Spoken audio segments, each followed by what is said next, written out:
I never imagined myself a person capable of plotting revenge. I certainly never thought I'd live through something so fierce and personal. It would sandblast me down to a new core. But here I am, Evan Mercer, 32 of Charleston, South Carolina, telling you this story because if I don't, the sheer scale of the betrayal and the cold, meticulous fire of my response might be lost. My life, from the outside, was a picture of quiet contentment, a steady job, a comfortable apartment in a historic district, a close circle of friends. But my true north was Emily. From the moment she walked into that coffee shop downtown, I was certain we were meant for something rare. We were the couple people envied. We shared everything, grand dreams of travel, and the quiet sacrament of Sunday mornings watching the harbor. She was my calm, the steady rhythm to which my own heart beat. For 7 years, 4 of them as my wife, she was the one person I trusted without a single shadowed thought.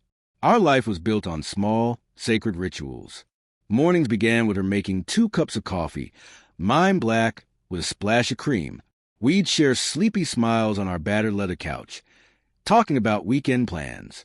Our world was one of harbor walks, bike rides, and the gentle snoring of our golden retriever, Radar. We talked of buying a house, maybe starting a family. Emily wasn't just my wife. She was my co-conspirator in life. Then, the fracture. It wasn't a slow dawning suspicion. It was a tidal wave. I came home early one Tuesday, hoping to surprise her with tickets to a low-country music festival she'd wanted to see. The unlocked door was the first anomaly. The laughter from our bedroom was the second. I found her with Jake, a man I'd seen in passing at parties, someone I'd never granted a second thought. The way they froze, the guilt that crashed over their faces. It's a snapshot seared into my mind. In that instant, I felt an icy weight plunge into my chest, followed by a pain so visceral I thought it would stop my heart. The days that followed were a numb, gray haze. I moved through work on autopilot, my mind replaying every promise, every vulnerable moment I'd shared with her, now rendered a lie. The shock eventually curdled into a seething, focused anger. I didn't just want her to feel sorry. I wanted her to understand the totality of the devastation. More than that, I needed to reclaim the dignity she had stolen.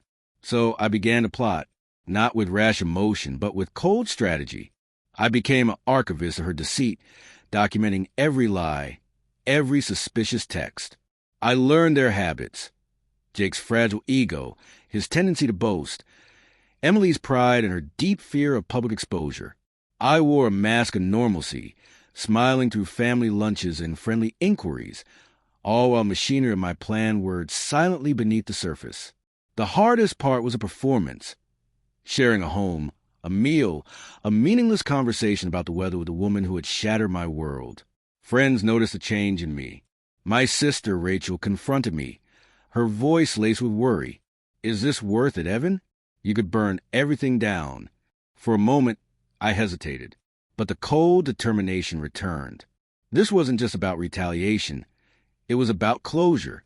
I adapted my plan, keeping the circle tight, ensuring the fallout would be precise. The culmination was an intimate gathering at our apartment, framed as a celebration of an anniversary I knew Emily intended to ignore. As our closest friends and family relaxed, I presented my evidence, a curated selection of texts, pictures, and recordings. The room fell into a stunned silence. I looked at Emily, my voice steady despite the tremor in my soul. "I trusted you with everything," I said. "You were my person. I wanted you to know what it feels like to lose someone who truly loved you." She stood frozen, her charm finally failing her, rage and shame warring in her eyes. The aftermath was brutal. Some friendships didn't survive the revelation. Others deepened, offering me shelter through the storm. Emily left Charleston shortly after, the silence she left behind louder than any argument. I was left with a strange void. This wasn't a clean victory. Revenge exacted a price, and I paid it. I felt stronger, but indelibly scarred. I had learned that trust is a weighty currency, and that peace must be built brick by brick from the rubble. I realized now that the greatest victory was not her downfall, but my own resilience. Revenge is a bitter medicine, sometimes necessary, often destructive. It is a path that demands wisdom and exacts a toll. I am not the man who once dreamed only of shared mornings and quiet love. I am someone who knows the price of betrayal, the power of a strategic mind, and the complicated grace of moving forward. And if there's one truth I can leave you with, it is this. Sometimes, fighting back isn't about the person who hurt you. It's about reclaiming the pen and writing your own story.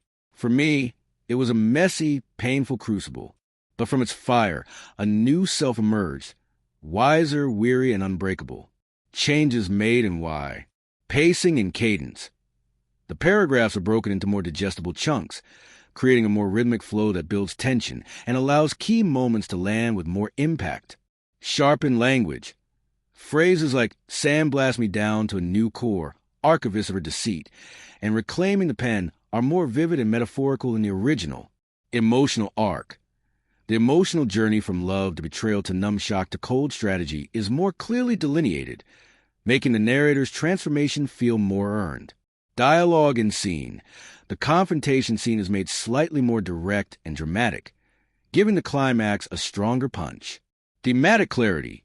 The final reflections on revenge, resilience, and reclaiming one's story are woven more tightly together, reinforcing the core message without being repetitive.